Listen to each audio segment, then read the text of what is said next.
Yes. Bienvenue à tous, bienvenue à toutes, bienvenue en 2026. On va dire excellente année 2026 à chacun de vous, en tout cas ceux que je n'ai pas encore souhaité.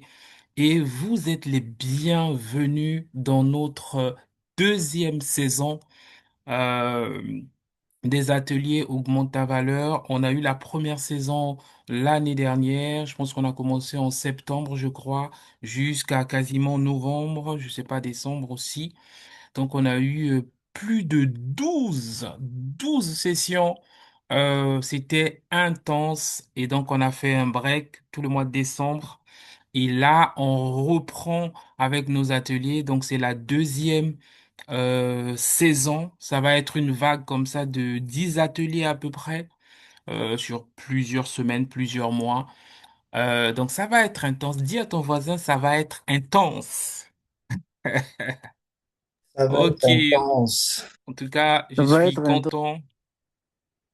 Il y a un peu de décalage, donc je suis content de vous retrouver. Je suis très heureux encore d'être là pour cette magnifique session. C'est une session qui est très très très intéressante. Il y a beaucoup de belles choses. Alors, je vais juste trouver le moyen de partager mon écran. Voilà, ok. Donc, je disais que voilà, vous êtes tous et toutes les bienvenus. N'hésitez pas à partager, à inviter quelqu'un qui n'a pas encore planifié son année, qui est en train de dormir. Donc, dis-lui, réveille-toi, viens planifier ton année pour avoir des bons résultats. OK? Il y a une citation qui dit les mêmes actions produisent les mêmes résultats. C'est-à-dire, si il y a des choses que tu as mal fait en 2025 et que tu ne corriges pas le tir, eh bien, ça ne va rien changer en 2026. Mais je crois que toi qui es là, quelque chose va changer en 2026. En tout cas, soyez les bienvenus. Je suis une fois de plus très, très, très content de, de partager ces moments avec chacun de vous. Et donc voilà, cette session va être dense. On aura à peu près 1h45, 2 heures, parce que j'espère le faire en une fois. La dernière fois, l'année dernière, on l'a fait en deux fois, en deux sessions. Donc aujourd'hui, ça va être bien.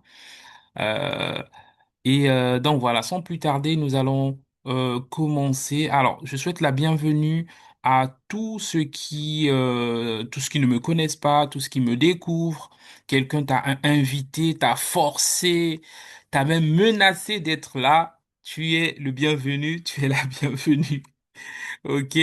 Donc, je suis Eli Prince Adicole, je suis entrepreneur, conférencier, investisseur immobilier, auteur. Voilà, j'ai plusieurs casquettes et aussi je suis pasteur. Donc, voilà, tu es le bienvenu, tu es la bienvenue dans cette session. Si c'est la première fois que tu me découvres, reste jusqu'à la fin. Tu vas être richement instruit, richement éduqué. Comme j'ai dit que je suis pasteur, donc je vais prier pour recommander ces instants entre les mains de Dieu. Père, nous voulons te rendre grâce et nous voulons te dire merci. Merci encore pour cette session que tu nous donnes de pouvoir planifier notre année. Nous demandons que tu puisses nous conduire pendant ces instants que nous passerons ensemble. Nous demandons que tu ouvres l'intelligence de tout un chacun afin que nous puissions, Seigneur, comprendre ce qui va être dit et aussi nous appliquer pour avoir des bons résultats en cette année. Merci pour 2026. 2026 est une bonne année pour nous, pour toi, pour mon frère, pour chacun de nous qui sommes ici connectés. Nous te demandons de nous conduire par ton esprit et fais que ces moments soient des moments de joie, des moments de paix, des moments d'amour, des moments de rigolade, d'apprentissage aussi.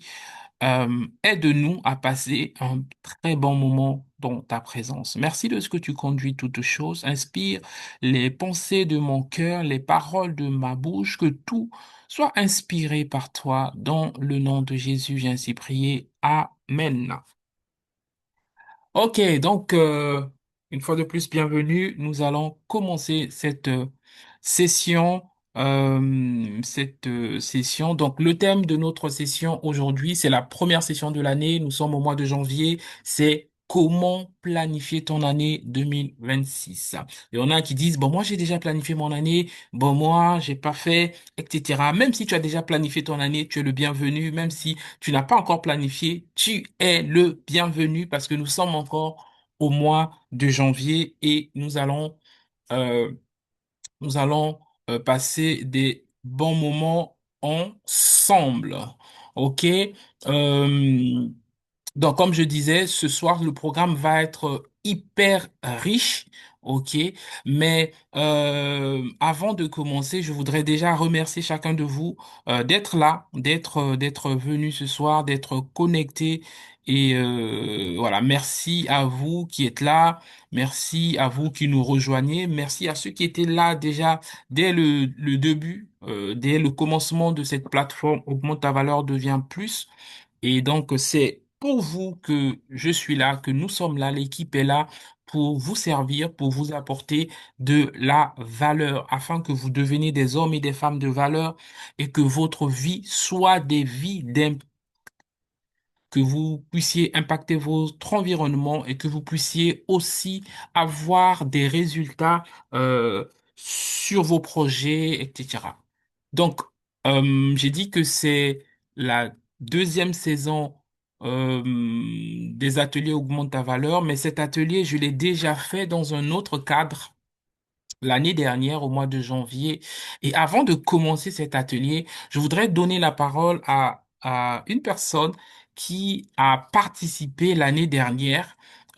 Donc, c'était comment planifier son année 2025, qui a participé à cet atelier l'année dernière et qui a planifié son année et qui va nous partager qu'est-ce qu'il avait mis donc comment ça a été, en tout cas comment, qu'est-ce qu'il avait, entre guillemets, reçu de cette session-là de l'année dernière et qu'est-ce qu'il avait planifié comme objectif, en tout cas comme projet, et est-ce qu'il a mis en place ou pas, comment ça s'est passé, voilà. Donc je vais laisser la parole.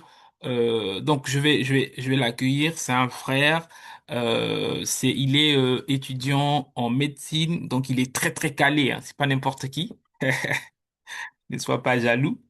Il est étudiant en médecine, donc médecine, mais il est aussi donc il fait des études en médecine, mais il est aussi dans l'armée, donc médecine militaire. Il va nous partager simplement. euh, son expérience par rapport à l'atelier, donc ce même atelier de l'année dernière. Donc, je vais vous demander d'accueillir ici Ralph. Ralph, est-ce que tu peux activer ton micro? Alors, je vais couper le partage comme ça. Comment tac, tac, tac. Alors, je vais déjà. Alors, est-ce que alors, je vais demander, est-ce qu'on peut. Ah, je suis épinglé. Alors, attendez juste un instant, je vais le mettre en avant. Alors, si je mets, attendez, autoriser, non. Attendez, je vais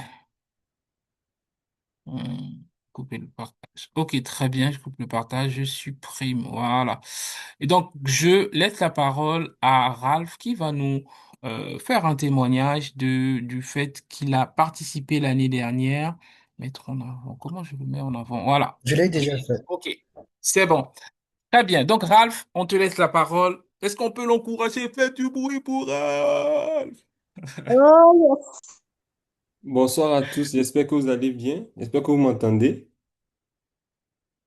En tout cas, je rends gloire à Dieu pour ça. Moi, je dis merci aussi au pasteur Eli pour l'occasion qu'il me donne de partager le témoignage. Comme il a dit, j'ai eu à participer aux ateliers excusez-moi, Planifie 2025. Et lorsqu'on a fait l'atelier pendant 2025, il y a quelque chose qui m'a beaucoup marqué. Lorsqu'il a parlé de l'objectif qui doit être SMART, spécifique, mesurable, atteignable, réaliste et puis défini dans le temps. Donc, j'avais toute une liste d'objectifs que je voulais atteindre. Donc, je vais juste prendre un exemple. Je voulais passer le permis. Et quand je voulais passer le permis, c'était ça la spécificité, spécifique, c'est passer le permis. Mesurable, c'est-à-dire vraiment, c'était avoir l'obtention du permis. Et les contraintes que j'avais, c'était à la fois, c'était le temps et les ressources. Donc, qu'est-ce que j'ai fait? Quand on a fini l'atelier, j'ai défini un temps pour pouvoir passer le permis. Je me suis dit, avant la fin du premier semestre de 2025, il faudrait que j'ai le permis. En même temps, comme le pasteur a dit, je suis étudiant en médecine, donc il y a les stages, les cours et tout et tout. Donc, ça faisait qu'il fallait savoir comment gérer le temps. Et je suis allé prendre des informations et j'ai pu trouver une auto-école qui permettait de faire des cours avec un créneau qui m'allait bien. Et ensuite, donc ça fait que le problème du temps était réglé. Maintenant, il restait le problème des finances. Et dans cette école aussi, a permis que je puisse payer vraiment en échelonné, vraiment très, très, très échelonné. Ils ont vraiment accepté notre condition d'étudiant. Pas pour dire que l'étudiant est malheureux, mais bon. Et ils ont accepté notre condition d'étudiant et ils m'ont permis de passer ça, de passer vraiment. Ça faisait que par grâce de Dieu, avec la bonne organisation, j'ai pu avoir le permis en fin mars 2025. Moi qui avais prévu d'atteindre fin juin, j'ai pu avoir ça en fin mars parce que vraiment j'ai pu bien organiser et le temps et les ressources. J'ai pu vraiment avoir cette vision-là et ça m'a permis de pouvoir atteindre mon objectif vraiment dans un temps record parce que le besoin s'en faisait sentir. Donc, c'est vraiment ça. Ces ateliers m'ont vraiment fait du bien. Ça m'a permis de vraiment mettre ça en application dans un domaine spécifique et j'ai mis ça en application dans plusieurs autres domaines spécifiques et j'ai pu atteindre différents objectifs durant l'année. Donc, c'est vraiment ce que je tenais à partager. C'était vraiment ce témoignage que je tenais à partager. Je rends gloire à Dieu et je dis merci au pasteur Eli pour vraiment ces moments qui m'ont beaucoup challengé. Merci Ralph, merci donc la prochaine fois tu vas nous conduire. Merci beaucoup, merci pour ton témoignage. Est-ce qu'on peut acclamer Dieu pour Ralph? Le but, c'est vraiment nous encourager pour dire que voilà, ces ateliers, nous le faisons pour pouvoir vous aider, pour pouvoir vous pousser un peu, vous forcer. OK, on a tous des projets. OK, je suis sûr qu'il avait ce projet-là depuis longtemps, mais en faisant les ateliers, c'est vous pousser un peu à pouvoir vous dépasser, à pouvoir aussi, voilà, aller au-delà. OK, il y a toujours, donc tout à l'heure, on verra le modèle SMART dont il a parlé. On aura toujours des contraintes. Il y a toujours des contraintes, mais lorsque tu te mets quelque chose comme objectif, ton système ou encore ton esprit est câblé comment trouver des solutions. Et donc, c'est très, très important de pouvoir définir des objectifs. On a tous des projets. Même la Bible dit, le cœur de l'homme est rempli de projets. OK? Donc, même Dieu reconnaît que ton cœur est plein de projets. Donc, entre avoir plein de projets et sélectionner tes projets et les écrire, c'est un pas déjà de plus. C'est vraiment, lorsque tu définis que cette année, j'ai plein de projets, mais cette année spécifiquement, je vais prendre tel projet et je vais commencer à réfléchir dessus, c'est un pas de plus. OK? Donc, merci beaucoup, Ralph, pour ton partage. Je suis sûr qu'il y a beaucoup d'autres hein, qui ont aussi euh, fixé à l'issue, pardon, de cet atelier-là, qui ont fixé leurs objectifs, qui ont pu les atteindre. On n'aura pas forcément l'occasion de laisser tout le monde parler, mais l'idée, c'était vraiment de vous dire que c'est possible et ça va beaucoup vous aider. Si toi, tu es là pour la première fois, l'année dernière, tu n'avais pas participé, bah ça va beaucoup t'aider. Et si l'année dernière tu avais participé et que tu n'as pas pu atteindre tes objectifs, c'est pas du tout grave, ok? Cette année, on va reprendre et voilà, tu pourras atteindre, même si sur trois objectifs tu as atteint un seul, c'est déjà très bien, ok? Donc, sans plus tarder, nous allons commencer. Nous avons déjà commencé cette session. Donc, je vérifie juste que c'est bien enregistré et qu'on n'a rien à... Ok, tout est parfait. Ok, donc c'est parti. Ok. Donc aujourd'hui, alors cet atelier l'année dernière, je l'ai fait en deux sessions, mais aujourd'hui, je veux le faire, je veux le faire en une seule session. Donc on a 1h45, 2 heures.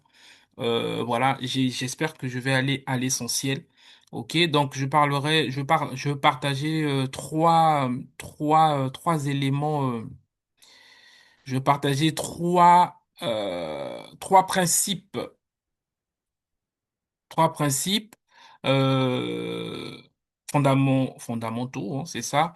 Et puis, on va aller comment planifier son année. OK? Il y a des principes, entre guillemets, universels, mais je vais me baser beaucoup sur la Bible, parce que bah, je suis pasteur. Et aussi, mais ne te braque pas. Si tu crois pas en Dieu, ne te braque pas. OK? Écoute ce que je vais dire et ça va beaucoup, beaucoup t'aider. Alors, juste avant de commencer, je voudrais que ceux qui sont là pour la première fois, ceux qui participent à cette session pour la première fois, vous pouvez juste vous pouvez mettre votre prénom sur la discussion et vous êtes de quel pays ou encore de quelle ville. Donc, si vous êtes là pour la première fois, identifiez-vous. J'aimerais faire votre connaissance. OK? Et nous allons vous accueillir avec plaisir, avec joie. Voilà. Yes, Ketia de Toulouse. Bienvenue, Ketia. On est content de t'avoir avec nous. Bienvenue, bienvenue, bienvenue. Alors, des amis de partout, hein, de la Martinique, la Guadeloupe, le Maroc, la France, le Sénégal, le Cameroun dans le groupe, hein, le Gabon, le Congo. Donc voilà, c'est un peu partout. On va pas tout citer. Ok, donc en tout cas, bienvenue à tous ceux qui sont là pour la toute première fois. Vous êtes les bienvenus. Natacha, waouh, soyez les bienvenus. Yes, ok, c'est parti. Donc, alors, mon objectif, je l'ai déjà dit plus ou moins, hein, c'est vraiment vous aider à pouvoir planifier votre année et à structurer votre vie sur l'année 2025. La planification, en réalité, c'est planifier toute votre vie. Mais parce que 2026, c'est un chapitre ou même une page de votre vie. OK? Donc, ce que tu vas apprendre aujourd'hui, tu pourras le reproduire dans toute ta vie, etc. Et mon objectif, c'est vraiment vous donner des exercices pratiques pour vous aider à planifier votre année. Alors, je vais vous partager trois choses, trois principes bibliques, je ne vais pas beaucoup développer, que j'ai appris et qui m'ont vraiment, qui m'ont fait comprendre l'importance de la planification. OK, je vous donnerai des raisons pour lesquelles vous devez planifier. Le premier principe biblique, je l'ai trouvé dans Genèse chapitre 2, verset 4, verset 5. Euh, alors, c'est une histoire merveilleuse. Donc, c'est l'histoire de la création. Donc, dans Genèse, Dieu a créé les cieux et la terre, etc. Je vais lire rapidement et puis je vais vous expliquer c'est quoi le principe. Lorsque l'Éternel, donc là je suis, voilà, lorsque l'Éternel Dieu fit la terre et le ciel et la terre, il n'y avait pas encore aucun arbuste des champs sur la terre et aucune herbe des champs ne poussait, car, donc, parce que l'Éternel Dieu n'avait pas fait pleuvoir sur la terre et il n'y avait pas d'homme pour cultiver le sol.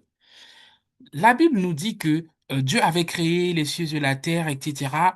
Mais Dieu n'avait pas encore envoyé la pluie. Pourquoi? Pourquoi Dieu n'avait pas encore envoyé la pluie? Parce que il n'y avait pas encore un homme pour cultiver. Dieu n'avait pas encore envoyé la pluie parce que il n'y avait pas encore un homme pour cultiver. Qu'est-ce que j'ai compris de ce principe? Le principe numéro un sur la planification, c'est lorsqu'il n'y a pas d'homme ou de femme prêt, Dieu ne fait pas pleuvoir. Ça veut dire que lorsque Dieu ne te trouve pas prêt pour quelque chose, Dieu ne va pas te donner cette chose-là. Lorsque Dieu ne trouve pas des hommes et des femmes qualifiés pour un job, Dieu ne va pas te donner ce job-là. Lorsque Dieu ne trouve pas un homme ou une femme prêt pour le mariage, Dieu ne fera pas de telle sorte que tu rentres dans le mariage. Donc, parmi les préparations, c'est la planification. Donc, lorsque tu ne planifies pas, un projet, quelque chose que tu veux faire, lorsque tu n'as pas planifié, Dieu ne t'ouvre pas les portes. Dieu n'ouvre pas les écluses des cieux sur toi. Donc la planification est importante. Là, la Bible nous dit, Dieu avait tout créé, mais Dieu n'avait pas encore envoyé la pluie. Pourquoi? Parce il n'avait pas encore créé l'homme, parce que la pluie vient pour arroser les arbres et pour que l'homme puisse cultiver. Donc, tant que Dieu n'avait pas encore créé l'homme, Dieu n'avait pas envoyé la pluie. Ça veut dire quoi? Tant que Dieu ne te trouve pas prêt pour le projet que tu as à cœur, n'ouvre pas les portes, n'envoie pas les connexions, n'envoie pas les opportunités. Donc, le principe numéro un, qui est rattaché à la planification, j'ai envie d'appeler ça les principes de faveur. Lorsque tu veux avoir le ciel ouvert sur toi, tu dois te préparer. Tu dois être prêt à recevoir la bénédiction. Donc, si tu veux que 2026 soit une année bonne, tu dois te préparer, mettre des choses en place, c'est-à-dire planifier son année afin de réussir ton année. Donc, le principe numéro un, rapidement, lorsque Dieu lorsqu'il n'y a pas un homme ou une femme prêt ou prête, Dieu n'envoie pas la pluie. Voilà. Le deuxième principe, lorsqu'il n'y a pas ou plus de vase, Dieu cesse de faire couler l'huile. Alors, cette histoire, je vais pas lire le verset, mais je vais expliquer. C'est l'histoire d'une femme veuve, la veuve de Sarepta, qui était veuve et qui galérait, mais qui avait juste un peu d'huile et qui est partie voir un prophète pour lui dire, mon mari était prophète et mort, j'ai les enfants, je n'ai plus rien et tout ça. Et le prophète lui dit, pour faire le miracle, va demander à tous tes voisins les vases et tu vas prendre l'huile et tu vas mettre dans les vases. Donc, elle avait juste un petit pot d'huile. Elle est partie demander les vases à ses voisins, donc les vases, les grosses marmites. Elle a commencé à mettre l'huile dans les marmites. Et le miracle, la petite fiole d'huile qui était petite remplissait des énormes marmites. Énormes, énormes. Elle mettait.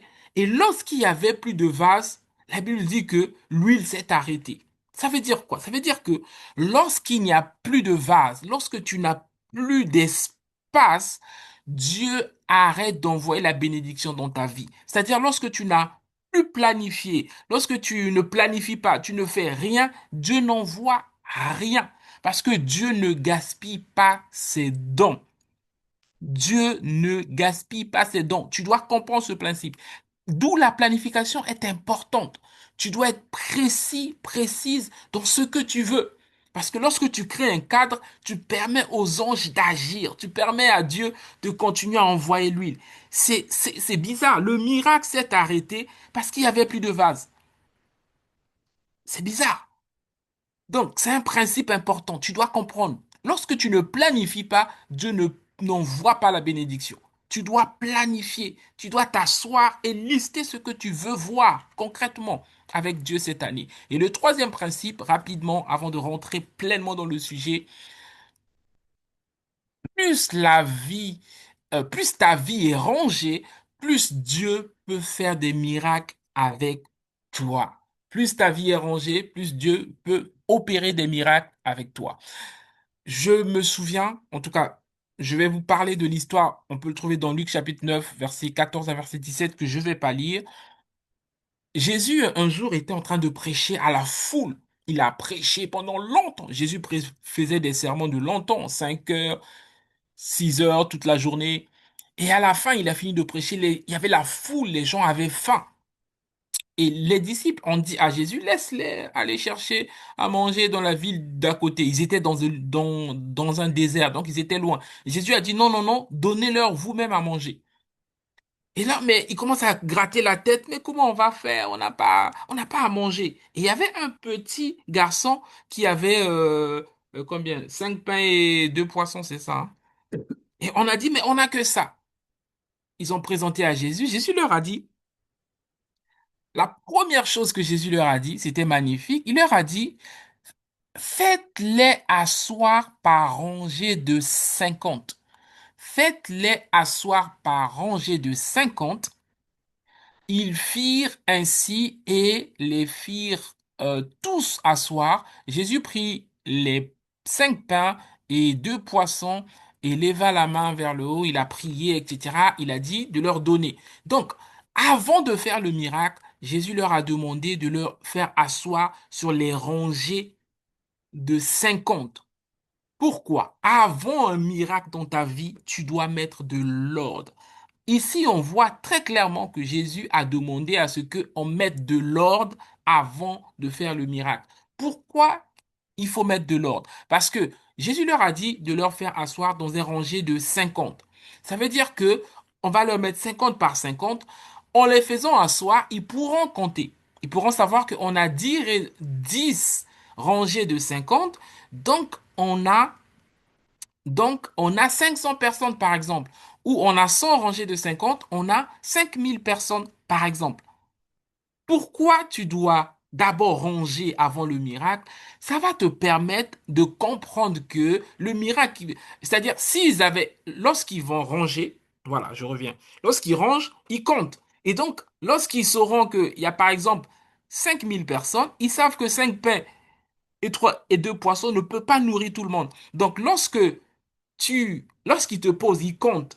Et lorsqu'il distribue le repas et il reste encore le repas, ils peuvent discerner que bon là, franchement, c'est un miracle. Mais si tu ne comptes pas, tu vas penser que c'est le hasard, que vous aviez assez de pain. Donc, je vais pas m'attarder là-dessus. Le point que je veux te faire comprendre, c'est que il est important que tu puisses ranger avant la multiplication. Dieu t'exige de ranger, de planifier, de mettre en ordre afin qu'il multiplie dans ta vie. Voilà. Donc, rapidement, 3 principes de base que je voulais vous partager. Il n'y a plus d'hommes, Dieu ne fait pas pleuvoir. C'est-à-dire, lorsque tu n'es pas prêt, Dieu ne crée pas des opportunités pour toi. Le deuxième principe, lorsqu'il y a plus de vase, lorsque tu n'as rien structuré, Dieu n'envoie pas l'huile. Tout ça, ça se rapproche. Le troisième principe, plus ta vie est rangée ou plus tu ranges, plus Dieu peut faire un miracle. Parce que lorsque tout est rangé, tu sais que naturellement, j'ai- je n'ai que 3 pains, 5 pains et 2 poissons. Je sais que ça peut pas nourrir 5000 personnes. Donc, je sais et là, je peux authentifier que c'est la main de Dieu.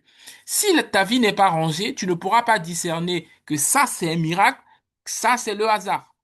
Et donc, tu vas attribuer le miracle au hasard. Voilà pourquoi Jésus leur a demandé d'abord de ranger.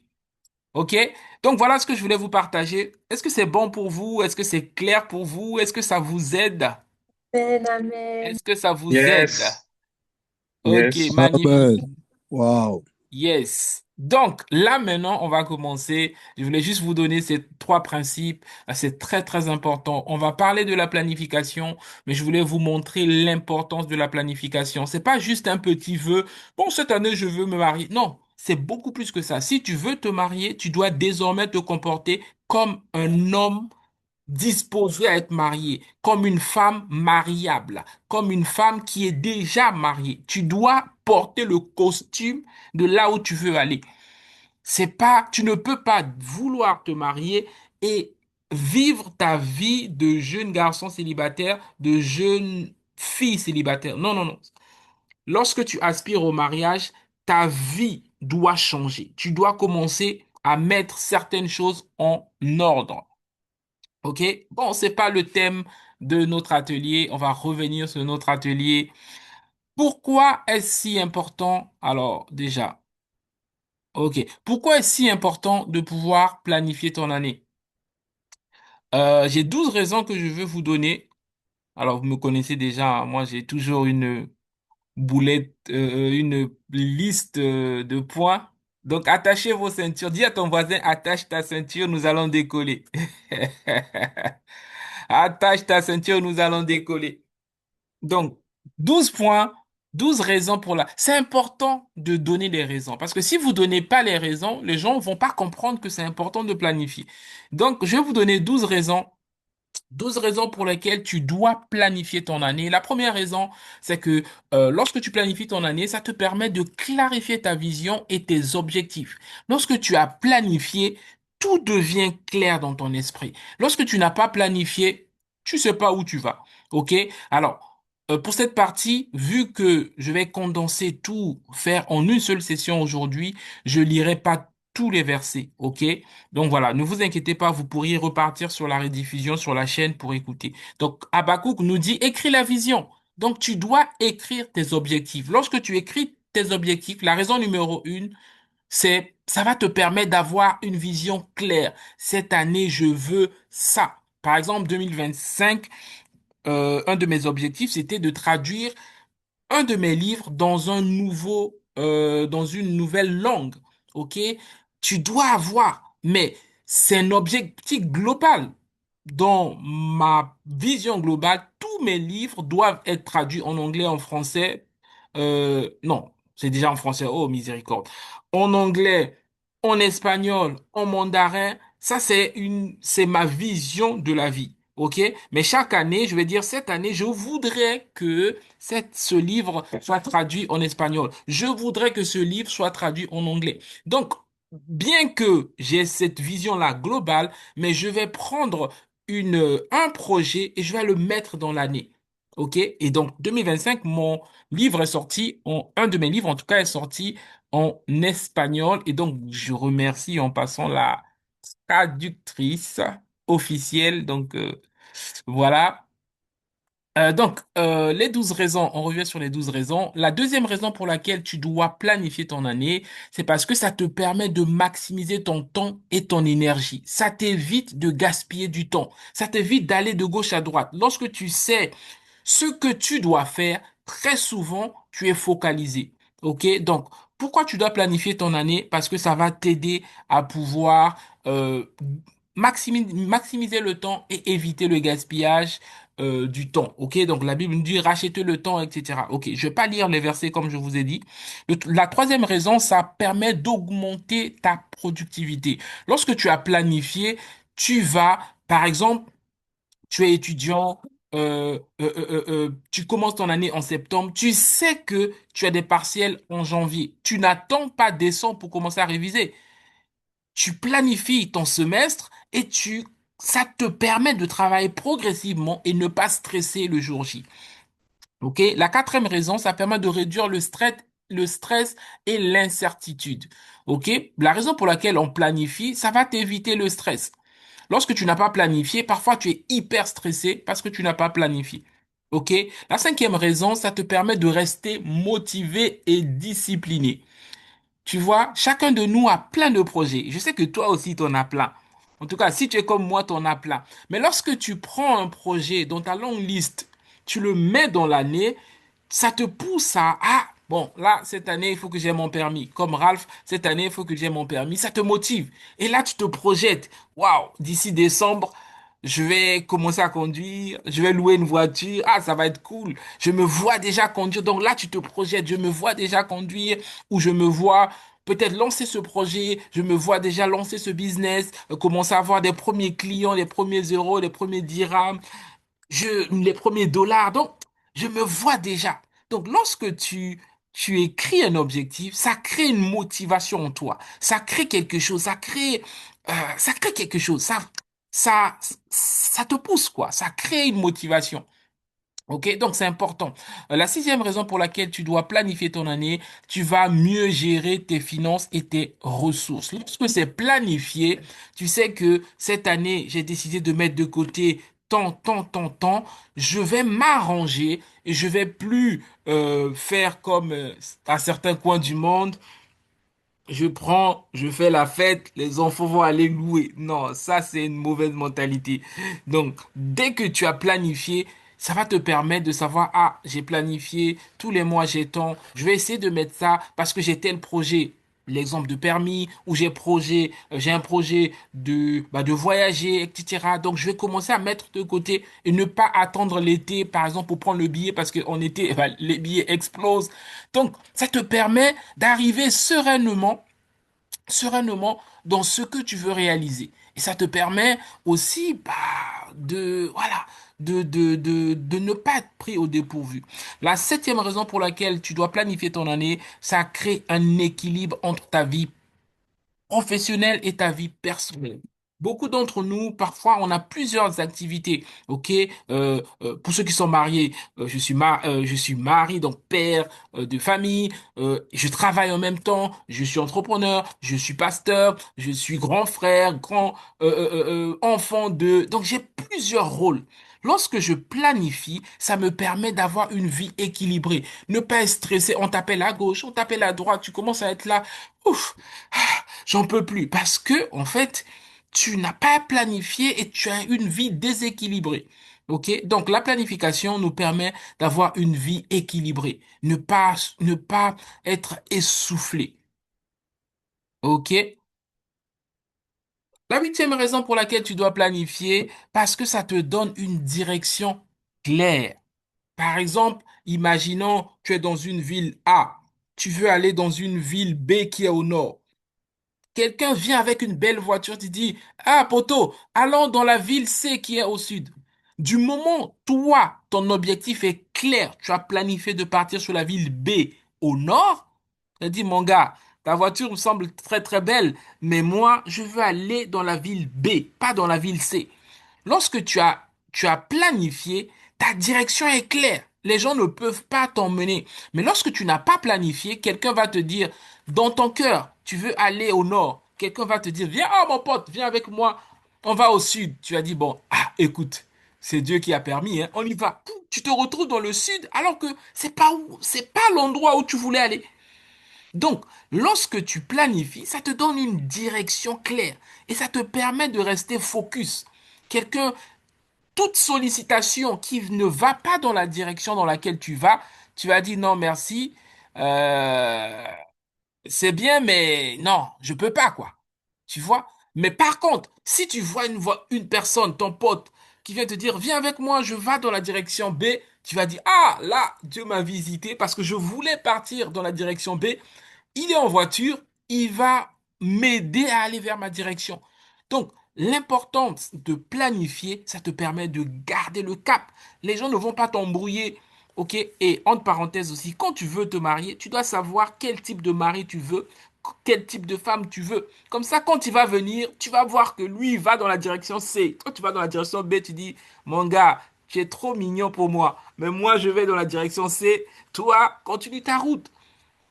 C'est pour ça qu'il faut que ça soit clair dans ton esprit. Quel type de femme tu veux, quel type d'homme tu veux, ou quel type de business tu veux, s'il y a un potentiel partenaire. Quelles sont tes valeurs de la vie? C'est pas parce que quelqu'un veut s'associer avec toi qu'il va s'associer. Non, j'ai une direction. Moi, ce que je voudrais, c'est ça, ça, ça. Je voudrais avoir un business qui soit international. Et si lui ou elle, il vient, non, moi, je veux qu'on reste uniquement dans le territoire, tu vas comprendre que vous n'allez pas dans la même direction. Plus tard, ça va coincer. OK? Donc, planifier son année, alors je parle de l'année, mais je parle aussi de la vie. D'une manière générale, ça te permet d'avoir une direction claire et ne pas te défocaliser et ne pas être impressionné par le bling-bling. Parce que lorsque tu n'as pas de direction, on peut t'emmener à gauche, à droite, mais lorsque tu as une direction claire, quelles que soient les propositions alléchantes qu'on peut te faire, lorsque ça rentre pas dans ta direction, lorsque tu as en face de toi un homme qui sait ce pourquoi il est sur la terre, tu peux pas l'emmener ailleurs parce qu'il est tellement focalisé. Donc, planifier son année se permet d'être focus sur tes objectifs. OK? La neuvième raison, c'est parce que ça va te permettre d'être un bon gestionnaire des ressources que Dieu met à ta disposition. OK? La dixième raison, ça va te permettre de préparer les saisons difficiles avec sagesse. Lorsque tu prépares ton année, ça te permet de planifier les saisons difficiles avec sagesse. La onzième raison, ça te permet d'éviter le stress et l'anxiété. La douzième raison, ça va te permettre d'aligner tes projets avec la volonté de Dieu.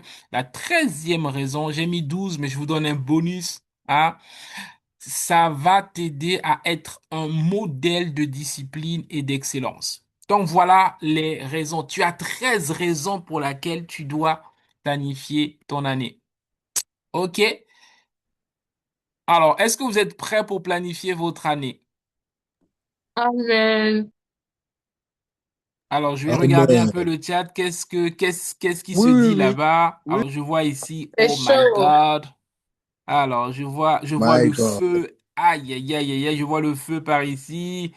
Waouh, magnifique. Ok, très bien. Très bien, très bien. Bon, je vois que vous êtes vivant, donc c'est bien. C'est bien, c'est bien.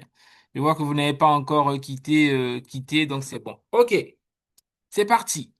Planification. Alors, la question qu'on se pose souvent, mais à quel moment je planifie mon année? Alors, d'une manière générale, ok, tu peux planifier tout le temps que tu veux. Mais d'une manière générale, lorsqu'on planifie son année, c'est, on va dire, tout le mois de décembre, tout le mois de janvier, ok? C'est un peu cette période-là que la majorité planifie leur année. Alors, c'est pas uniquement cette période-là, ok? Il y en a parfois qui peuvent planifier leur année, par exemple, à leur mois de naissance, par exemple. Donc voilà, mais pour le commun de mortels, certains planifient leur année, c'est voilà, au mois de décembre et le mois de janvier. Donc là, dis à ton voisin, tu es au bon moment, tu peux le faire si tu l'as pas encore fait. Alors, rapidement, comment planifier son année? Bon, rapidement, je vais dire, j'avance. Comment planifier son année? Alors, on va rapidement, je voudrais une ou deux personnes qui me disent euh, un objectif qu'il ou elle a prévu d'atteindre en 2026. J'ai besoin d'une ou deux personnes qui peuvent me dire quels sont, voilà, est-ce que tu as déjà un objectif que tu prévois d'atteindre en 2026? J'ai besoin d'une ou deux personnes qui peuvent me donner un objectif, hein, pas toute la liste que tu veux atteindre en 2026. Alors, je vois pas les mains levées. Est-ce que quelqu'un veut me donner un objectif qu'il souhaite ou elle souhaite atteindre en 2026? Alors, je cherche les mains. Ketia, ok, Ketia, est-ce que tu peux ouvrir ton micro et nous dire quel est l'objectif que tu veux atteindre? En tout cas, quel est un de tes objectifs pour 2026? Bonsoir, bonsoir à tous. Et Bonsoir. moi, mon objectif, c'est au niveau de langue. L'anglais, ça fait un moment que je veux apprendre tout le temps, tous les années, j'ai dit, je vais l'apprendre. Et du coup, cette année, vraiment, je veux que à la fin de l'année, je peux au moins, parce que j'aime voyager, au moins quand je voyage, je pourrais parler, quoi. Du coup, c'est vraiment très Yes, important. super. En tout cas, bon courage. Qui d'autre? Merci, merci Ketia. Qui d'autre veut nous partager un de ses objectifs de l'année? Qui d'autre? Je veux une deuxième personne et puis nous allons poursuivre, nous allons continuer. Qui d'autre veut nous partager un de ses objectifs de l'année? Alors, je vois Victoria et Keina, donc je sais pas c'est qui des deux. Bonsoir, c'est moi, pasteur. Ok, Keina, quel Du est coup, un de tes objectifs, en tout cas pour ok, 2000?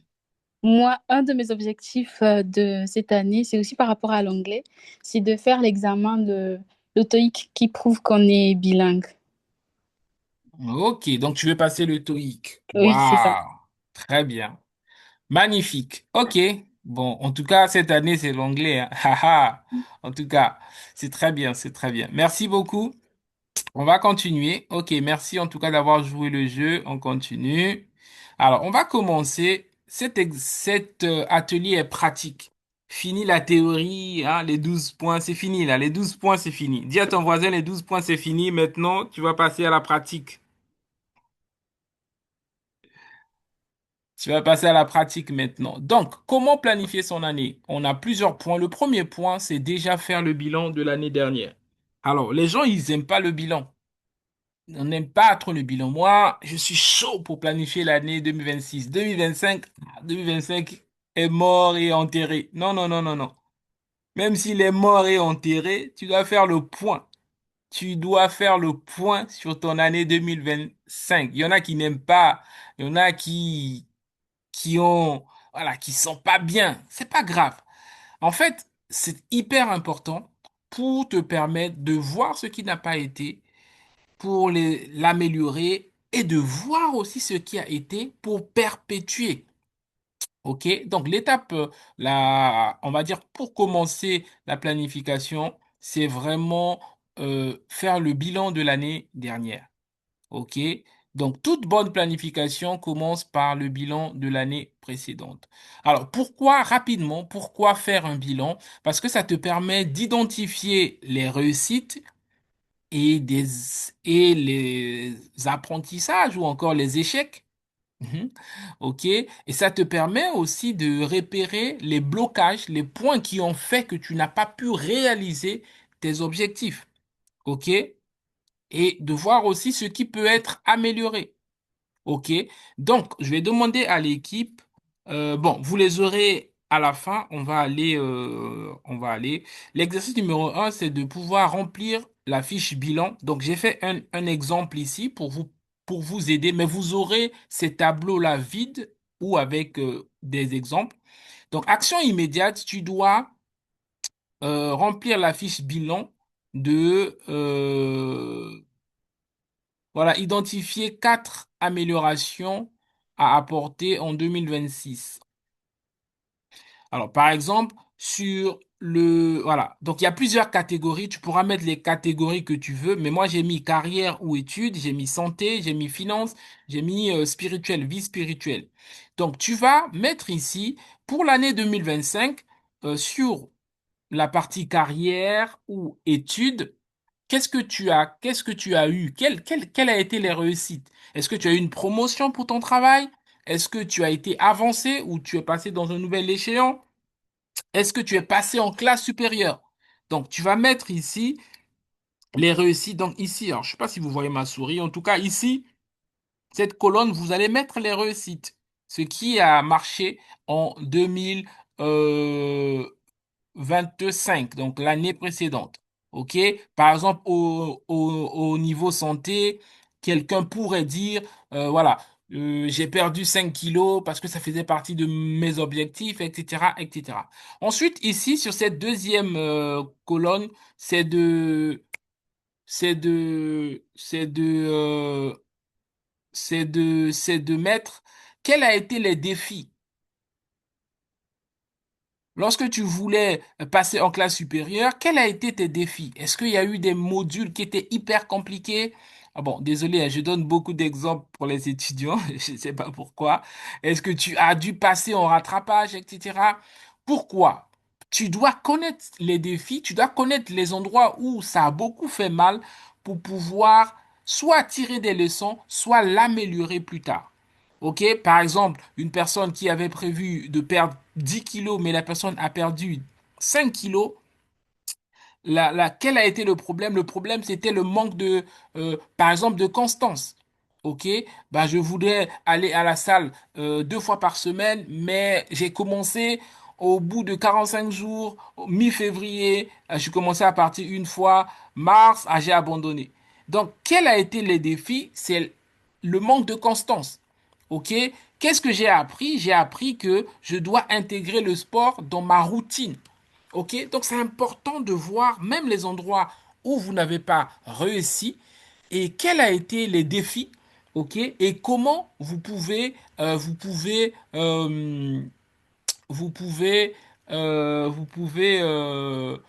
pouvez améliorer ça. Ne vous inquiétez pas, vous allez recevoir ça. Donc, si vous êtes là et que vous n'êtes pas dans le groupe WhatsApp, Augmente ta valeur devient plus, vous devez rejoindre le groupe parce que vous allez recevoir. Alors, je vais demander déjà à l'équipe d'ailleurs hein, de mettre les supports dans le groupe WhatsApp, s'il vous plaît. Tu vas mettre le support avec exercice, avec exemple, s'il te plaît. Donc, sur le plan financier, j'avais prévu d'épargner tant, mais les difficultés, bah, j'ai eu des dépenses impulsives, j'ai eu ta ta ta ta ta. Leçon à apprendre ou apprise, c'est je dois mettre en place un suivi pour mes dépenses. OK? Un suivi mensuel, etc. Pour la vie spirituelle, bon, j'ai gardé la foi, c'est une réussite et tout ça. J'ai pu prier et tout ça. Mais je me suis rendu compte que au beau milieu ou vers la fin ou à l'été, ma vie de prière était en dents de scie. Donc, qu'est-ce que je dois faire? Ben, je dois développer ma routine de prière, etc. Donc, cet exercice, alors là, je vais passer pour donner un truc en blanc comme ça. Vous allez recevoir, l'équipe va le mettre dans le groupe. Chris, est-ce que tu pourras mettre dans le groupe, s'il te plaît? Très Vous bien. allez recevoir Ok. ça. Vous allez recevoir ça. Vous pourrez imprimer et remplir pour vous. OK? Et même, ou même le faire sur votre ordinateur. OK? Ça va vous aider. Ça va vous aider. Qu'est-ce qui a marché? Qu'est-ce qui n'a pas marché? Quels ont été les défis? Qu'est-ce que tu as appris de tout ça? Donc, la première étape, l'étape numéro un pour planifier son année, c'est déjà faire le bilan de l'année précédente. Est-ce que c'est bon pour vous? Est-ce que c'est clair? Est-ce qu'on peut avancer? Merci, Chris. Chris a mis dans le groupe WhatsApp le, les exercices, les exemples. OK, donc ça, c'est l'étape numéro un. Est-ce que c'est clair pour vous? Je vais voir dans la discussion, qu'est-ce qui se dit? Euh, alors, qu'est-ce qui...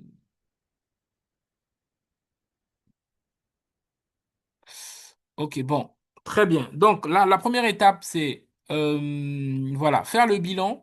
Ensuite, donc, je vais avancer. Donc voilà, voici un exemple. Vous pourriez rajouter ici d'autres catégories, hein. Tu peux mettre relationnel. Est-ce que tu avais commencé un cheminement qui n'a pas du tout marché? Qu'est-ce que tu as? Qu'est-ce qui n'a pas été, etc. Ça peut être sur le plan lancer un business. Tu as lancé un business. Qu'est-ce qui n'a pas marché? Ça peut être sur le plan voilà, tout. Tu peux ajouter les catégories que tu veux. Peu importe les catégories que tu veux. Voilà, tu peux lancer. OK, ça peut être voilà, j'avais prévu de créer un produit, un service, mais soit je n'ai pas encore commencé. Donc bref, tu vas faire comme on a fait ici, tu as des exemples, tu vas suivre le modèle. OK, c'est bon pour vous, on peut avancer. La deuxième Mhm. étape, c'est maintenant définir. Bon, il y a un temps de latence du coup. Quand je vous demande, vous répondez un peu plus tard, mais il y a pas de souci, on est ensemble. Ok. Alors, est-ce que c'est clair pour vous? Parce que là, je suis en train d'avancer, je sais pas. Est-ce que cette première partie, est-ce que vous avez des questions sur cette première partie? Moi, j'aurais voulu qu'on aille jusqu'au bout pour prendre vos questions, mais est-ce que c'est clair, le bilan de l'année précédente? C'est clair pour vous? Oui, Oui, oui, pasteur. oui, oui, parce Magnifique. On passe maintenant sur écrire la vision ou encore les objectifs pour l'année 2026. Donc, pourquoi tu dois le faire? Ben, une vision bien définie est la boussole sera la boussole en tout cas tout au long de ton année. OK? Exercice, on va dire visualisation. Tu dois imaginer, par exemple, au 31 décembre 2026. Tu dois t'imaginer au 31 décembre 2026, qu'est-ce que tu auras accompli? Qu'est-ce que tu auras accompli? Et comment tu te sens lorsque tu auras accompli tes trois objectifs? Et qu'est-ce que tu voudrais accomplir? Et avec qui aussi, si tu veux accomplir? Tu dois te poser la question au 31 décembre 2026. Voici ma vision. Par exemple, pardon, pour la carrière. Voilà, voilà, ma vision idéale pour 2026, voilà, ma carrière, créer mon entreprise, par exemple. Donc là, je prends la catégorie carrière, ça peut être créer mon entreprise, ça peut être soutenir mon bac plus 2, ma licence ou mon bachelor, mon diplôme d'ingénieur, mon doctorat, etc. Ou passer en classe supérieure, tu dois te dire cette année quel est mon objectif. Sur le plan professionnel, sur le plan estudiantil, sur le plan business, etc. Sur le plan santé, est-ce que je voudrais, voilà, qu'est-ce que je voudrais cette année? OK? Faire du sport 3 fois par semaine. des exemples, maigrir ou même grossir pour certaines personnes, euh, euh, prendre soin de mon corps parce que je me rends compte que je fais pas trop du sport et tout ça. Donc, à chaque domaine, tu dois pouvoir te donner des objectifs. Sur la catégorie développement personnel, par exemple, je voudrais cette année lire 12 livres en 12 mois, un livre par mois, ou réussir mon permis, c'est un exemple. Donc ça, c'est vraiment dans le terme développement personnel. C'est pas forcément lié au professionnel, mais c'est lié à ton à ton intellect, à ton mindset. Tu dois t'élargir. Tu dois pas rester au même niveau. Tu dois augmenter ta valeur, justement. OK? Donc cette année, tu peux te donner comme objectif de participer à chaque atelier qu'on aura à augmenter ta valeur. OK? Donc, apprendre une nouvelle langue, par exemple, apprendre une nouvelle compétence, l'intelligence artificielle, apprendre des nouvelles choses. Apprendre des nouvelles choses sur le plan relationnel, renforcer mes amitiés si tu as des amis, avoir des amitiés de qualité, pas des amitiés superficielles, fuir des personnes toxiques qui te perdent ton temps, qui te... Voilà. Voilà. Donc, ça peut être des objectifs. Moi, je vous donne ça comme ça, ce sont des exemples. OK? Donc, ma relation avec Christ, si tu es en Christ, je veux progresser ou ma vie spirituelle, voilà, je dois me donner des exemples, voilà, je veux grandir dans mon intimité, je veux avoir plus d'heures de prière, je veux méditer davantage, je veux jeûner davantage, je veux être encore plus amoureux de Dieu. Bref, je veux évoluer, augmenter ma valeur. Donc, vous pouvez rajouter d'autres catégories. Ça, c'est vraiment pour vous donner des exemples. OK? Donc, tu dois te poser, tu dois t'asseoir. Tu peux aussi rajouter une catégorie de la famille. Je veux avoir une bonne relation avec mon père et ma mère. Je veux être une bonne grande sœur. Je veux être un bon fils, une bonne fille. J'ai toujours été peut-être turbulent dans ma famille. Voilà. J'étais toujours bizarre. Maintenant que je suis en Christ, je grandis. Je veux être, voilà. Je veux maintenant devenir responsable. Je veux maintenant devenir plus sérieux avec ma vie chrétienne parce que bah j'ai trop joué, j'ai trop fait des trucs bizarres. Je me disais que j'ai encore le temps, mais cette année je vais être plus sérieux, etc. Donc c'est très très très important. OK? Donc voilà quelques exemples. Une fois de plus, je vous donne le template que vous pourriez rajouter les catégories que vous voulez, mais tu dois prendre la décision et te dire, cette année, je voudrais devenir une meilleure personne. Je veux faire du bien. Je veux être une meilleure personne.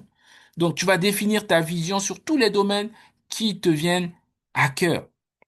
Ok, je dois honorer plus parce que si j'ai tendance toujours à déshonorer des gens, je dois apprendre à honorer. Si j'ai tendance à diminuer les gens, je dois apprendre.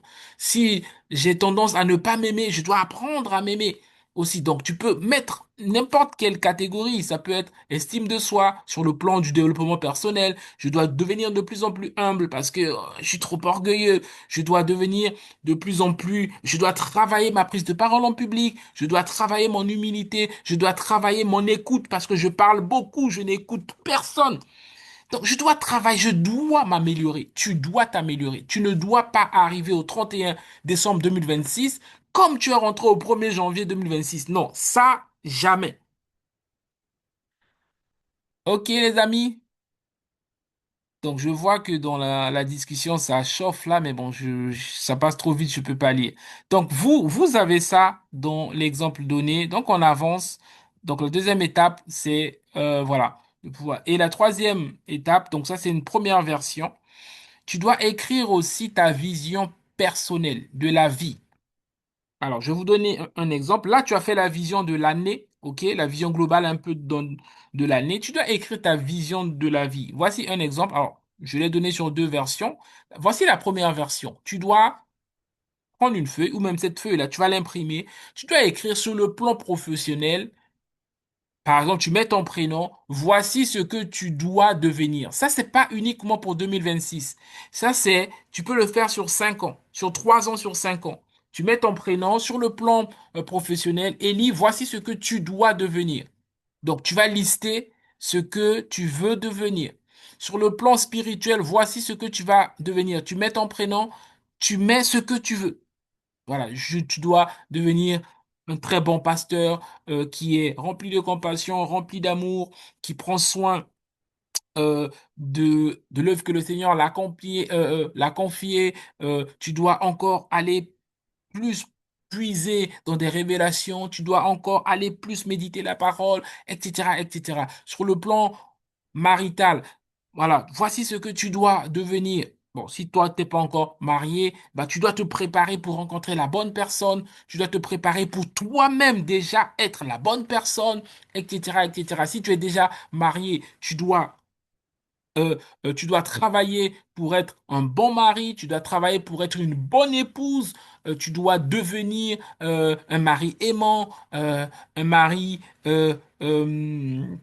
qui soutient sa femme ou une femme qui est soumise à son mari. Bref, tu vas lister tout ce que tu veux devenir. Sur le plan familial, tu mets ton prénom, tu dois devenir un fils ou une fille obéissant à ses parents. Tu dois devenir un vrai grand frère ou grande sœur à qui tes frères et tes sœurs peuvent se confier, etc. Tu dois, à chaque domaine, alors là, j'ai pas mis, voilà, il y en a encore, hein, sur le plan social.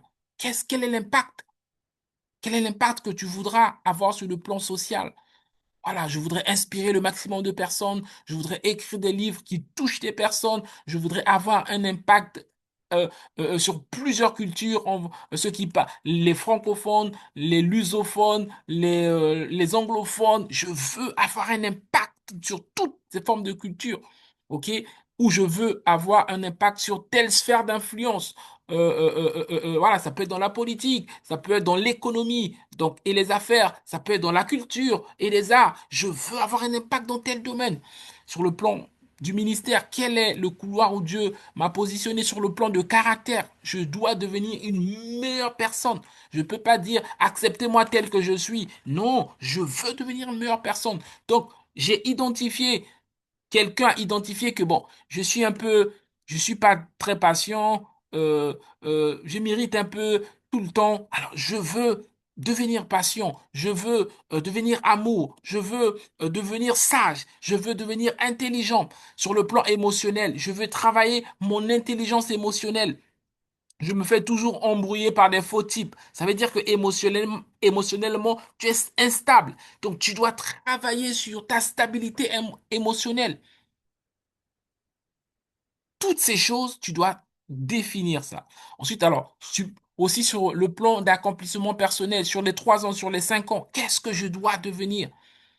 Le jour où je vais quitter la terre, qu'est-ce que je veux laisser dans l'esprit des gens?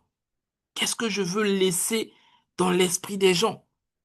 Lorsque on va lire mon éloge funéraire ou funérailles, qu'est-ce qu'on dit? Éloge funéraire. Et le français est compliqué comme langue. Qu'est-ce que tu voudrais qu'on dise de toi lorsque tu vas quitter la terre?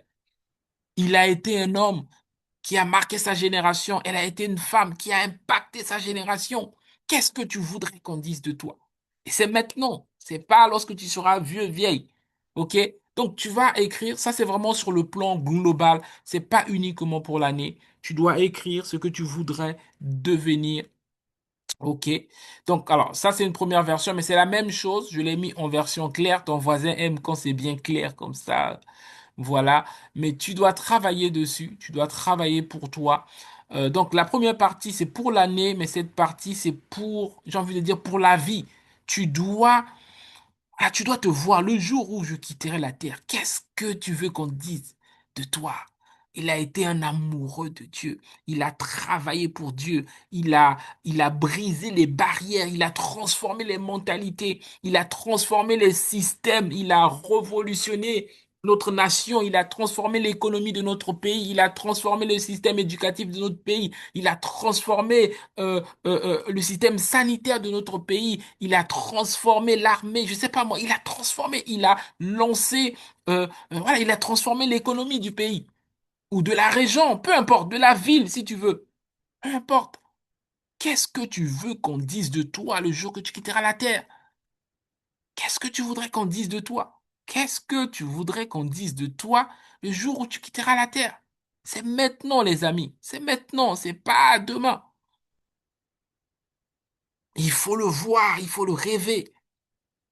Moi, je vois la longue liste. Je pense que le gars ou la personne va tourner, va dire, bon, écoutez, ça fait 3 heures que je parle, il faut que je m'arrête parce que il a été un homme simplement euh, d'exception, exceptionnel. Il a tellement accompli. Voyez la longue liste. On va pouvoir s'arrêter là, sinon on va l'enterrer dans une semaine, tellement la liste est longue. Hmm. Tu dois rêver. Lorsque tu quitteras la terre, qu'est-ce qu'on dira de toi? Est-ce qu'on va dire que c'est une personne qui a passé sa vie à envier les autres, qui a passé sa vie à bouder, qui a passé sa vie à critiquer? C'est ce que tu veux qu'on dise de toi? Ou qui a échoué sa vie parce que bah, tout ce que Dieu lui disait de faire, il voulait pas faire? C'est un Jonas. Dieu l'a mis ici, il fuit. Dieu le dit de partir à Ninive. Lui, il part, il veut aller à Tarsis ou. C'est ce que c'est ce que tu veux qu'on dise de toi. Et donc, c'est maintenant, les amis. On a parlé de l'année, mais ça, c'est toute ta vie. Tu dois définir ce que tu veux devenir. Tu dois pas rester tel que tu es. Faut pas dire aux gens, acceptez-moi tel que je suis comme ça. Non, non, non. Nous, on t'accepte tel que tu es, mais il faut que tu t'améliores aussi. OK? Donc, exercice. Alors, troisième partie, rapidement. La troisième partie, c'est que lorsque tu vas fixer tes objectifs doivent être smart, doivent être voilà, spécifiques, mesurables, atteignables, réalistes et temporels. Tu dois savoir ce que tu veux réellement. Tu peux pas dire je veux faire du sport, point. Non, non, non. Tu veux faire quel sport? Il y a plusieurs sports. OK? Ah, je veux courir. Ok, très bien. Combien de fois? Tu dois mesurer, tu dois être capable de compter. Ah, 3 fois par semaine. Magnifique. Tu dois, euh, tu dois atteindre, atteignable, c'est-à-dire quelque chose qui est atteignable, que tu veux atteindre. Tu peux pas avoir un objectif en disant, à la fin de l'année, je dois devenir, par exemple, astronaute. Mon gars, en 12 mois, je sais pas si tu peux y arriver, mais en tout cas, il faut que ça soit quelque chose d'atteignable. Ok? Bon, ne viens pas me dire que tout est possible.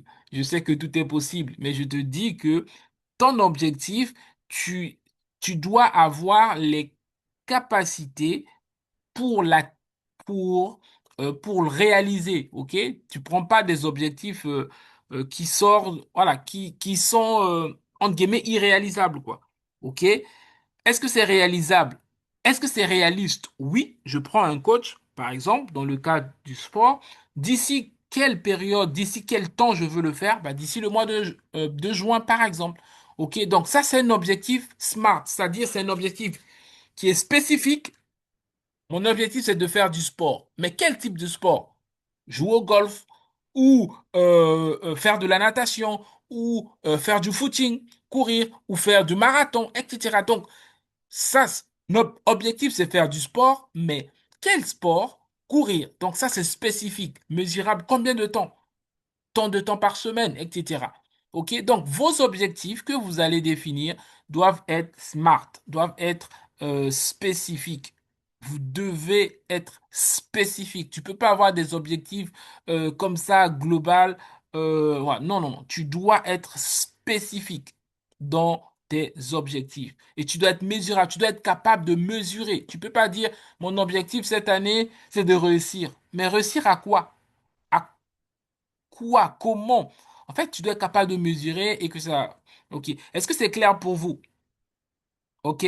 Les objectifs du style, je veux avoir une meilleure santé, c'est pas un objectif. C'est pas un meilleur objectif parce que c'est vague. OK? Mais je veux courir 5 kilomètres 3 fois par semaine euh, et perdre par exemple 4 kilos, pour ceux qui veulent perdre, ou même prendre 4 kilos d'ici juin, ça c'est palpable, tu peux toucher et tu peux voir si tu l'as accompli ou pas, parce que tu vas voir si tu as couru 3 fois par semaine ou pas, et tu vas voir si tu as pris par exemple 4 kilos ou pas, ça tu peux mesurer, tu peux toucher, ok? Donc c'est hyper Hyper, hyper, hyper important, les amis. OK, donc votre objectif doit être SMART. OK, donc une fois de plus, spécifique, mesurable, atteignable, réaliste, temporel. Alors, il y en a qui disent dans le A, ambitieux, si tu veux, il n'y a aucun problème. Dans le R, il y en a qui disent réalisable si tu veux. Voilà. C'est pas ça qui compte. Mais ce qui compte, c'est vraiment, par exemple, là, un objectif. Par exemple, obtenir mon permis de conduire, donc permis B, avant le 31 septembre 2000, le 30 septembre, pardon, 2026. Donc ça, c'est l'objectif. Euh, c'est quoi la spécificité? Ben, je veux avoir un permis B pour les petites voitures, en tout cas pour la catégorie B. Je veux pas seulement avoir un permis, mais je veux avoir un permis B parce qu'il y a un permis C, il y a un permis D pour les grosses voitures, etc. Donc je veux un permis, mais un permis de telle catégorie. Donc ça, c'est spécifique. Mesurable, qu'est-ce que je vais mesurer? Ben, je vais mesurer, j'ai réussi à mon code ou pas? J'ai réussi à l'examen pratique ou pas. Donc, je peux mesurer. Et j'ai prévu, par exemple, de passer 25 heures de conduite. Je peux mesurer est-ce que j'ai fait les 25 heures de conduite ou pas. Atteignable, oui, tu peux l'atteindre car, par exemple, car j'ai les capacités physiques, j'ai les capacités mentales et, euh, et je suis disposé à apprendre, par exemple. Est-ce que c'est réaliste? Oui. En s'inscrivant dans une auto-école, c'est réaliste. Et d'ici quand? D'ici septembre, par exemple. Donc, un objectif doit être vraiment smart, spécifique, mesurable, atteignable, réaliste ou encore réalisable et temporel. OK? Il faut pas avoir des petits objectifs, il faut avoir un objectif qui est quand même assez ambitieux, quelque chose qui est quand même, qui va te pousser un peu à sortir de ce que tu fais au quotidien. Donc voici un exemple vide que vous pourriez remplir. OK? Donc après avoir fixé des objectifs, on est presque à la fin. Ne vous inquiétez pas. Après avoir fixé les objectifs, tu dois maintenant transformer tes objectifs en action. OK? Par exemple, si tu as un objectif, par exemple, voilà, je vais donner un exemple. Tu veux écrire un livre, OK? Parmi les objectifs, je vais sortir un livre d'ici à la fin de l'année, par exemple. Et donc, je vais maintenant les transformer en action. Donc l'étape numéro un, par exemple, écrire mon livre. Donc de janvier à mars, je vais planifier le livre. Je vais dire quel type de livre, peut-être faire un peu des recherches aussi. De avril à juin, je me propose d'écrire la moitié ou d'écrire tout le livre. Et de juillet à septembre, je dois terminer le livre et faire la relecture. OK? Et faire la mise en forme. Et en octobre à décembre, je vais pouvoir la publier. Je dois pouvoir la publier. Donc, tu as un objectif d'écrire ton livre, mais tu dois maintenant le mettre sous forme d'action concrète. Qu'est-ce que je fais pour que ça sorte au mois de décembre? Je dois faire ça, ça, ça, ça. OK? Donc, lorsque tu as des objectifs, tu dois maintenant les transformer en actions concrètes. Ne laisse pas des actions vagues. Par exemple, si ton objectif, c'est d'avoir le permis en décembre, tu dois scinder. Bon, je dois commencer à mettre de côté jusqu'à juin. Et à partir de juin, je vais m'inscrire pour faire le code, etc. Tu dois faire des actions concrètes qui vont t'aider à pouvoir évaluer et pouvoir avancer. OK? Alors, je précise, le permis, c'est qu'un exemple là. OK? Tu peux mettre ce que tu veux, tout ça, il n'y a pas de problème. OK? Je donne juste l'exemple voilà, qui me vient comme ça. OK? Alors, c'est parti. Donc, voilà, l'étape numéro 4 c'est vraiment de transformer en action. OK? Ensuite, voilà, transformer en action concrète. Donc, voilà. Ensuite, il y a une autre étape, c'est que lorsque tu auras tous tes projets, tous tes objectifs, tu dois les organiser par ordre de priorité. Alors, je vous laisserai lire le support. Il y a une matrice qu'on appelle la matrice de Eisenhower, en fait, il permet de prioriser. C'est-à-dire, ici, tu as les éléments importants et urgents. Donc, voilà, la ligne important, non important, urgent, non urgent. Donc, dans les projets que tu auras, tu dois être capable de mettre ici qu'est-ce qui est très important et qui est urgent que tu dois faire. Qu'est-ce qui est non important? Par exemple, alors, je vais aller dans un truc concret. Par exemple, ici, je donne un exemple là. Tu as plusieurs tâches, ok, mais que tu dois classer, ok. T'inquiète pas, on est en train de finir, ok. On a presque fini. Par exemple, tu as plusieurs choses que tu dois faire, mais que tu dois mettre en ordre. C'est que, par exemple, tu as des maux de tête. Tu veux prendre un rendez-vous chez le médecin. En même temps, tu avais prévu de commencer à apprendre la langue. En même temps, tu dois écrire un mail. En même temps, tu veux regarder un nouveau film sur Netflix. Donc, aller chez le médecin, c'est important et urgent. Apprendre une langue, c'est important mais non urgent parce que tu as besoin de temps. Répondre aux mails, c'est urgent mais pas très important. Regarder Netflix, c'est ni urgent, c'est ni important. Donc, dans les tâches que tu auras, tu dois maintenant apprendre à gérer tes tâches. OK? Tu dois apprendre à gérer tes tâches. OK? Tu dois apprendre à pouvoir gérer tes tâches. OK? Donc voilà, ça va beaucoup vous aider. Je vous mets un exemple ici. Vous avez les exemples. Voilà. Donc rapidement pour peut-être clôturer, hein, vous devez aussi apprendre à gérer des imprévus. OK? Parce que vous auriez des choses à faire, mais vous aurez sûrement des imprévus que vous devez pouvoir gérer, ok? Vous devez avoir un agenda, vous devez pouvoir euh, voilà, vous récompenser lorsque vous avancez sur vos projets, t'offrir un restaurant, t'offrir une récompense pour t'encourager sur ce que tu es en train de faire. Ok, voilà, j'active, je relance. Voilà. Voilà, donc vous allez recevoir, d'ailleurs vous l'avez, hein, le fichier directement. Donc, on va dire j'ai fait le tour. Est-ce que vous avez des questions? Donc oui, en conclusion, pour planifier ton année, tu dois faire le bilan de l'année 2025 par 2024, planifier 2026, définir tes objectifs, transformer en action, gérer les imprévus et faire le suivi et les ajustements. Voilà les amis, j'espère que cette session vous a beaucoup aidé. Je vais prendre les questions si vous avez les questions. Donc merci d'être resté jusqu'au bout. Je vais prendre quelques questions. Donc on a relevé le défi, on l'a fait en ouais, 1 heure à peu près 1 h 20 minutes. Donc est-ce qu'il y a des questions? Est-ce que vous avez des questions par rapport à tout ce qu'on vient de voir? Oui, Lixia, tu as levé ta main, tu peux poser ta question. Bonsoir à tous, bonsoir pasteur. Pasteur, Bonsoir. j'aimerais savoir comment on fait lorsque il y a la nouvelle année et toi tu n'as aucun objectif prévu. Alors, ok, comment on fait? Alors, l'objectif, on les prévoit pas forcément, on les trouve. C'est-à-dire là, en fait, il faut que tu puisses t'asseoir et te dire, qu'est-ce que je veux pour cette année? Tu es étudiante, c'est bien ça? Et ce que tu veux cette année, c'est que tu veux passer en classe supérieure, par exemple.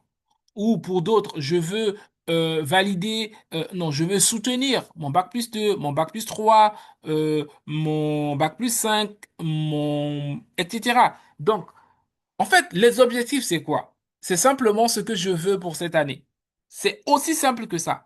En réalité, tu as des objectifs, mais tu ne sais pas. Les objectifs, c'est ce que tu veux. Est-ce qu'il y a des choses, est-ce qu'il y a 3 choses que tu veux avoir cette année? Trois choses, non. La seule chose que je vais peut-être avoir, c'est valider mon année, c'est tout. Ok, non, pas peut-être, ça tu le veux. En fait, il y a des choses, mais tu ne le sais pas en fait. Tu ne le sais pas. En fait, qu'est-ce que tu dois faire? Je te donne un exercice et je vais contrôler après. Tout ce week-end jusqu'à mercredi, tu dois t'asseoir, tu dois te demander qu'est-ce que je veux avoir jusqu'à la fin de l'année. Donc, tu as déjà un objectif numéro un, valider ton année, et tu vas chercher autre chose. J'ai donné plein d'exemples là. Tu dois, par exemple, vouloir devenir une meilleure personne. Alors, je sais que tu es une très très bonne personne, une belle personne à l'intérieur et à l'extérieur, mais il y a des points d'amélioration. Par exemple, tu peux dire, je veux devenir beaucoup plus patiente, par exemple. En fait, les objectifs, c'est pas seulement ce que je veux avoir. Ça peut aussi être ce que je veux devenir, le être. Je veux devenir beaucoup plus patient. Je veux devenir beaucoup plus mature. Je veux peut-être m'améliorer dans la prise de parole en public. En fait, le, le, En fait, on a toujours des objectifs, mais c'est parce que on ne met pas forcément les mots dessus. Tu es étudiante, donc tu as pour objectif de valider ton année. OK? Tu es une personne, tu as peut-être, alors je sais que toi, tu es parfaite, mais d'autres personnes, tu as peut-être quelque chose dans ton caractère qui ne te plaît pas, par exemple. Mais ça peut être un objectif pour l'améliorer. OK? Tu as peut-être, par exemple, euh, tu sens que, bon, tu voudrais peut-être prendre encore 2 kilos de plus. Ça peut être un objectif. Ou pour quelqu'un d'autre, je sens que mes vêtements me servent, je vais quand même perdre 2 kilos, 5 kilos. Donc, en fait, les objectifs, c'est purement qu'est-ce que je veux devenir cette année, c'est-à-dire dans le être, qu'est-ce que je veux avoir. Donc, il y a dans le avoir, dans le être, dans le savoir-faire, dans le savoir-être. Ça peut aussi être je veux apprendre une nouvelle compétence. OK? Ou je veux, par exemple, améliorer mon anglais. Je me suis rendu compte que je fais des études en médecine et que toutes les recherches dans la médecine, c'est en anglais. Donc, mon niveau d'aujourd'hui, c'est bien, mais je veux encore plus. Tu vois? Donc, en fait, il faut que même si en venant à cet atelier, tu n'as pas d'objectif clair, il faut que tu puisses t'asseoir, tu puisses chercher quels sont les domaines de ta vie où tu veux t'améliorer et faire de ça un objectif. C'est bon pour toi? Ok, je comprends. Mais je voulais savoir, pasteur, du coup, un objectif qu'on se fixe pour une année, ce n'est pas genre la chose qu'on veut atteindre, c'est quelque chose qu'il faut chercher. Alors, en fait, c'est les deux. Par exemple, si en fait, l'objectif, c'est pas quelque chose qui est déjà là. C'est quelque chose que toi, tu cherches, que tu veux avoir dans ta vie ou que tu veux voir dans ta vie. C'est pas quelque chose qui est déjà là. OK? Pour d'autres, c'est ça. Mais pour d'autres, tu n'as rien de prévu. Mais comme tu as participé à cet atelier, tu as compris que tu dois écrire, tu dois avoir quelques objectifs. Tu te poses, dans ma vie, quel est le domaine? Qu'est-ce que je veux améliorer? Par exemple, je vais te donner un exemple. Ton objectif peut être, par exemple, bah cet été, je vais partir à Libreville au Gabon. Ça peut être un objectif. Mais pour ça, je dois payer le billet. Comment je vais faire? Donc, je dois déjà commencer à préparer ça. Peut-être mettre, je sais pas moi, 300 dirhams ou 200 dirhams tous les mois pendant 6 mois pour pouvoir atteindre cet objectif-là. Ou voilà, cette année, je vais partir faire du safari. Voilà, je dis n'importe quoi. C'est-à-dire, l'objectif, c'est pas quelque chose forcément de grandiose. C'est quelque chose que tu veux voir ou que tu veux réaliser dans ta vie, en fait.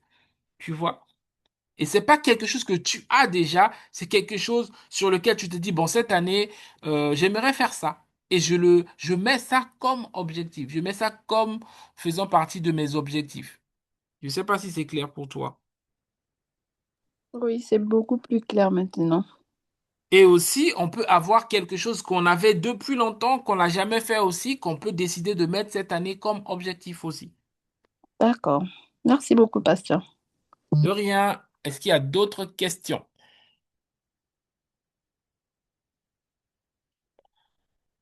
Alors pour les questions, c'est mieux d'ouvrir les micros parce que dans la discussion, il y a beaucoup de messages, j'arrive pas à suivre forcément. Est-ce que vous avez des questions? Est-ce qu'il y a d'autres questions? Je coupe le partage pour voir les mains. S'il n'y a pas d'autres questions, je veux vous, on va s'arrêter là. Merci à vous tous d'être là. Juste rapidement, on veut accueillir ceux qui sont là pour la première fois. Donc je vais couper. Arrêter l'enregistrement. Donc, pour la première fois, si vous êtes là sur la première fois, donc vous êtes